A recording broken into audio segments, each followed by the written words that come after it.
started. Welcome to the Financial Purpose Podcast. All opinions expressed by me or guests of the podcast are solely our own opinions and do not reflect the opinion of Life Moves Wealth Management. This podcast is for informational purposes only and should not be relied upon for any financial or investment decisions. Clients of Life Moves Wealth Management may maintain positions in the securities discussed in this podcast. Hello, I'm your host, Dale Schaefer, and here's another great episode starting now. Let's go.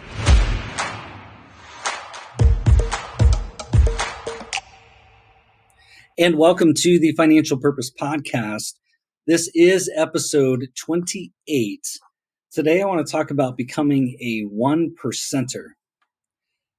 And I'm not talking about, when I say 1%, what I don't mean is the highest earning bracket for taxes in this country, although that could be a goal for some of you.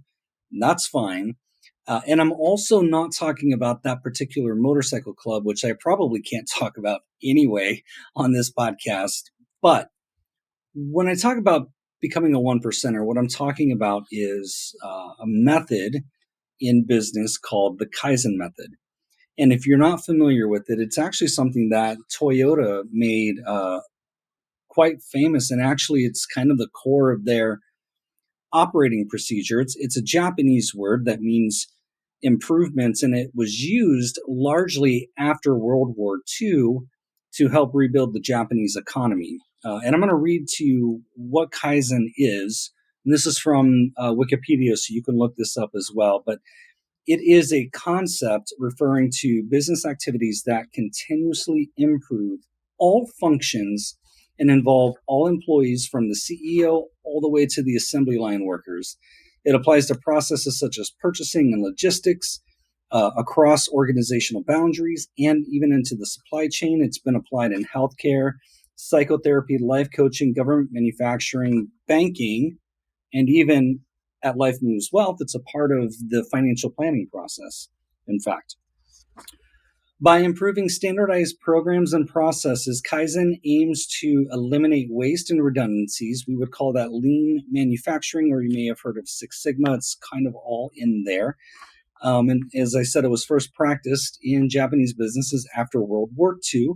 And most notably, it's part of the Toyota way. It's spread throughout all the world and it's become applied to environments outside of business and productivity.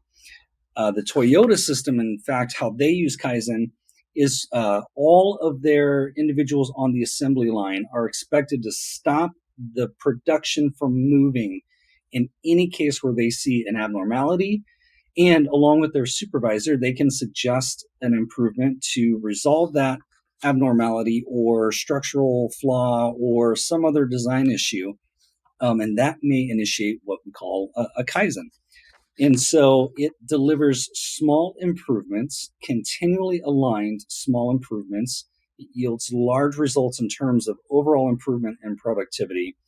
And the cool thing about Kaizen is that it takes a large scale, an extensive schedule and project planning, and it actually moves it down into smaller experiments, which allows you to make more rapid improvements than when you try to turn the big organization, right? It's like the whole thing where if you're going to try to turn a large ship, a cruise ship, it's going to take you some time. You can't just whip it around.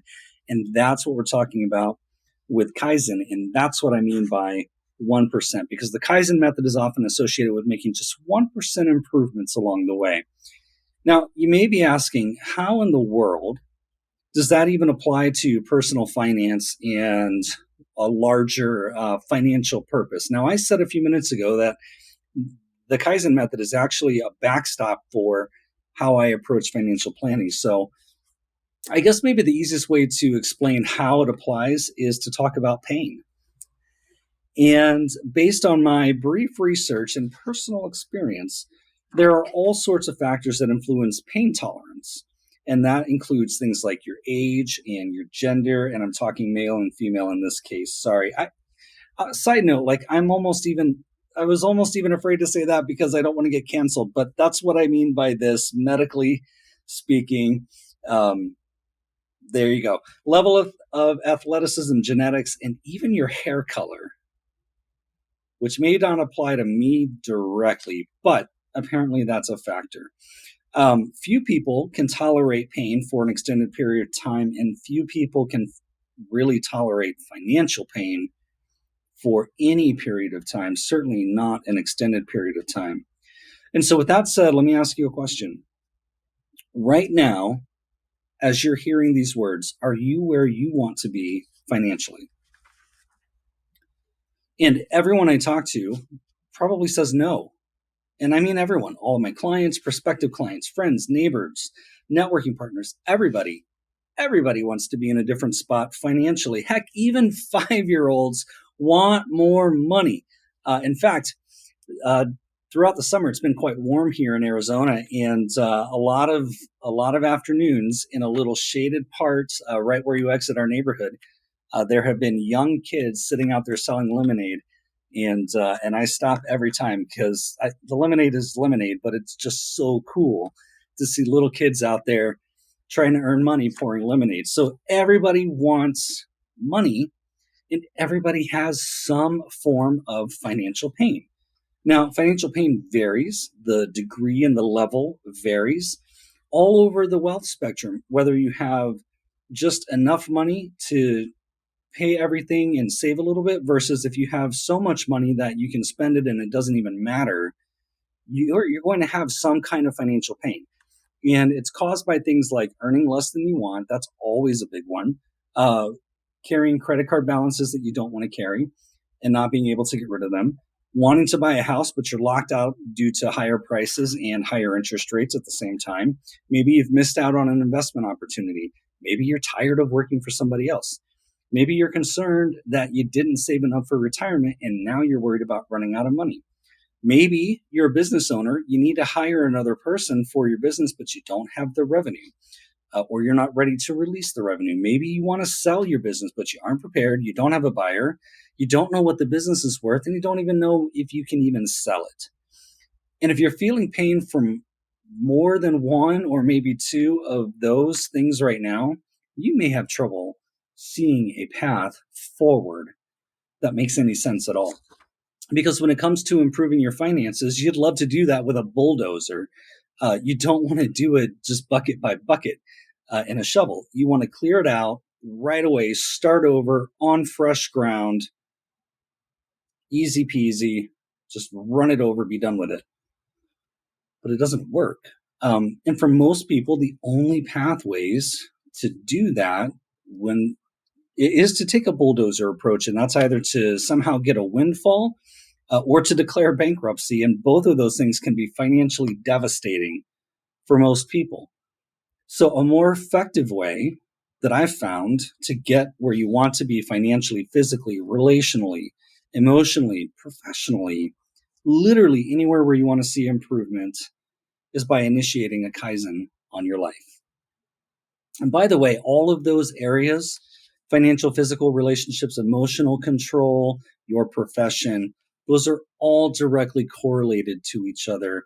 The more financial stress you're under, the less effective you're going to be in those areas. And that's just true. That's basic psychology. And in fact, staying in a state of constant pain is absolutely destructive because your pain tolerance will eventually weaken and the side effects of that will show up everywhere else in your life. And on the flip side, the side effects of financial success also show up everywhere in your life. And that's the direction that we wanted to be headed. And I want to be clear here. I'm not trying to say that pain is a bad thing. It's not a bad thing. I mean, no pain, no gain, right? That's been in gyms for, I don't know, 100 years. In fact, I'm a big fan of building resilience through adversity, and that's the pain for the gain. But I'm not a fan of constantly facing adversity but never making improvements in the situation. And so this is where initiating a Kaizen on your life, particularly your financial life, comes in. We're talking about small improvements, actually as small as about 1% at a time. And it's simply the choice, the commitment to take continuous steps in the direction of where you're trying to go every single day. And for people who have financial pain, these changes, when we're talking about 1% change, it doesn't come fast. It doesn't come easy. There's no magic pill. and hoping to win the lottery or something like that really isn't the ticket. No pun intended. Speaking of the lottery, have you ever noticed how much money some people absolutely waste on lottery tickets and things like that when if they just took that same $20 a day or $50 a week or whatever amount of money it is, and instead just started using that exact same amount of money to slowly improve their financial situation, they would be miles ahead over time, right? If you compound that $20 a day on the scratcher tickets or the $50 a week, at the casino, which is never $50 at a casino or anything else where you're gambling or 50/50s or whatever. I mean, you're going to put more money in because when the pocket's bigger, you want to increase your odds. And so you're going to try to put more into it. And it just doesn't work. And the problem is that the operative word is slow. Slowly. Slow is the operative word. Nobody wants to patiently go through the process of improving. Never, especially when it comes to our money and our financial lives. But I'm here to tell you that's exactly the only way that it works. A properly structured diet. Ask any dietitian, ask any fitness instructor, a properly structured diet or fitness routine, they're not supposed to work in 2 weeks. You're not supposed to see results instantly. You might start to feel better in 2 weeks, and maybe you start to see some results in a month, but it takes time and consistency to really see the real results that you're trying to get. And even when you get those results, you can't quit at the point of results. In the very first episode of the Financial Purpose Podcast, I talked about set point theory, which states, and I'm going to read, our bodies have a preset weight baseline hardwired into our DNA. And according to this theory, our weight and how much it changes from that set point might be limited. The theory says some of us have higher weight set points than others, and our bodies fight to stay within those ranges. So, improving your fitness and your weight, effectively lowering your set point, requires a commitment of time and exercise.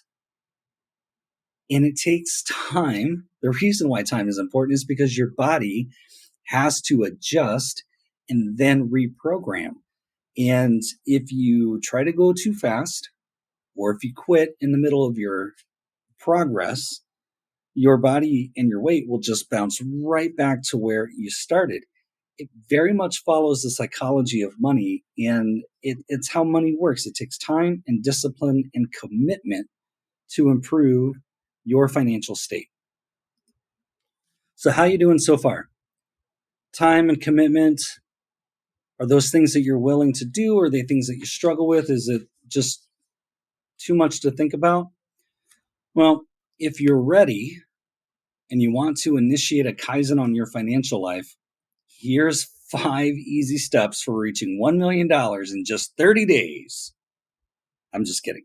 But seriously, here's how you do it. And it's almost identical to the financial planning process that I use. As I said, this is how I deliver financial advice. There are 5 steps to get started. These are very, very easy. You can write these down. The first one is decide what you want to do in the first place. And most importantly, no, let me go back. Before you decide what you want to do, you need to know why it is that you want to do it. Start with your purpose. Or read Simon Sinek's book, Start With Why. Start with why this thing, whatever it is financially, is important to you. You have to know that because that is the driving purpose. In Life Moves Wealth, we call it the financial purpose. It's why you'll continue to make the choices that you want to make and need to make to get to where you're trying to go. You have to have a good enough reason, because if your reason's not strong, you will stop. You will stop doing it. You'll get lazy about it. You'll say, I can do this other thing for this period of time. It's not a big deal. And it is always a big deal. It always takes you off course. So start with why, know your purpose. Second, this is where you write down specifically what it is that you're trying to accomplish. So maybe it's something like save $20,000 or pay off $10,000 of debt, or increase 401k contributions to 10% of my pay, or hire one more employee. Whatever the goal is, write it down. So you have your purpose, and now you have what it is that you're trying to do. The third step is to write down your intended time frame. Is it 90 days? Is it 6 months? Is it by the end of 2023? Is it 2 years from now? Whatever the time frame is, this is how long you intend to reach your results. And really, you might want to give yourself a little bit more time than you think, because all of us who are ambitious, myself included, we think we can do things much faster and reach certain points much quicker than we truly can because the way life works. But write it down. My intended time frame is this. So you have your purpose, you have what you're trying to accomplish, you have your time frame, and now step 4 is to write down. Again, writing down. There's a lot of science in the act of writing something down. It will make it more likely that you'll commit to it when you write it down. Just saying something often just puts it into the ether, and then you go away from it and you forget about it. Write it down so that way you know what to do, and then it's easier to track what you've done once you write it down. So step 4, write down, or you can aggregate in an app. There's all kinds of apps to help you do this. Get an inventory of your entire financial life. And what I mean by that is write down every dollar that you earn, every dollar that you spend, every dollar that you owe to somebody else, every dollar that you save. And then probably you want to do that on a monthly basis just for ease of operations and planning. And smaller numbers are just much easier to work with than big annual numbers. So write it down on a monthly basis. Every dollar you earn, every dollar you spend, every dollar you owe to somebody else, and every dollar that you save. Get an inventory and write it down. So now you have your purpose. You know what you want to accomplish. You've set your time frame. You've done your financial inventory. And then the 5th step and the final way to get started is once you have everything in front of you, and now that it's organized because you've taken your inventory, choose your starting point and just make the commitment and get started. That can be as simple as saying, beginning this pay period, I will pay an extra $100 every month or every pay period to this particular debt. Now, when it comes to debt, and especially with credit cards, there's often a lot of back and forth about, should you start with the highest interest credit cards? If you have multiple, should you start with the one with the smaller balance? Just start. Just pick your direction. Which one do you want to accomplish first? And just start. Maybe it's easier for you to say, I'm just going to start with the one that has the smallest balance. So then when I pay that off, I can take that money and then pay off the one with the higher interest and then work backwards. It doesn't matter how you do it. Just start. Just do something. Just do it.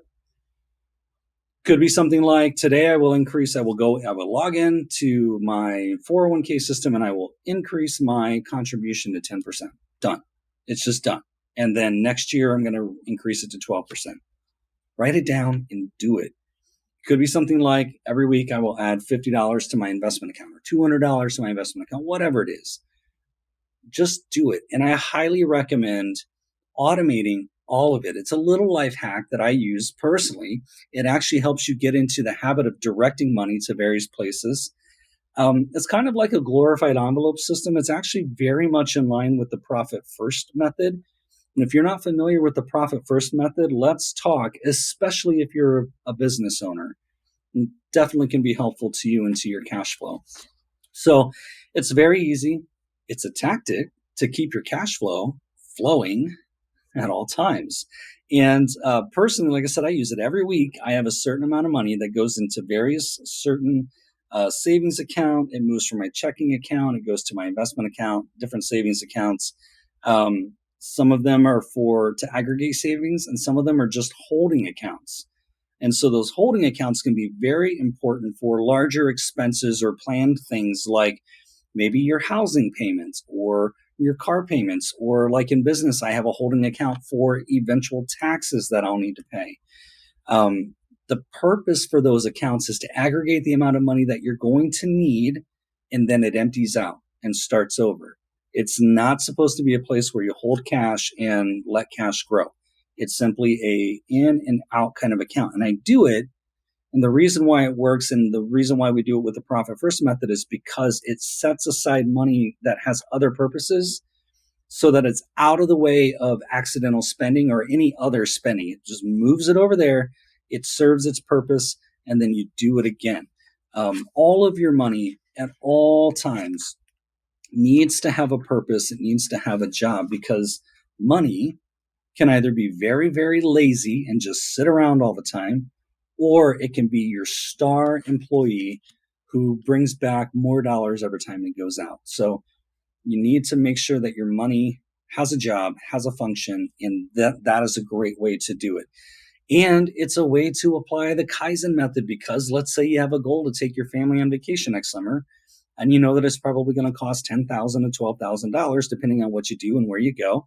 Now, that can feel like a daunting amount of money for some people, and especially when you think about how in the world are you going to save $10,000 to $12,000 in 12 months or 10 months or whatever your time frame is, especially knowing that you're going to have things along the way. You're going to have a birthday that's going to come up. The holidays are right around the corner, it seems.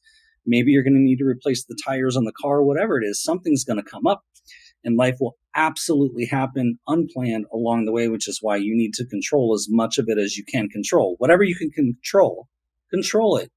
Don't let things like this happen to you. And Kaizen is a way to do this. But if you were to break down that goal, that 10 to 12,000, it becomes more realistic.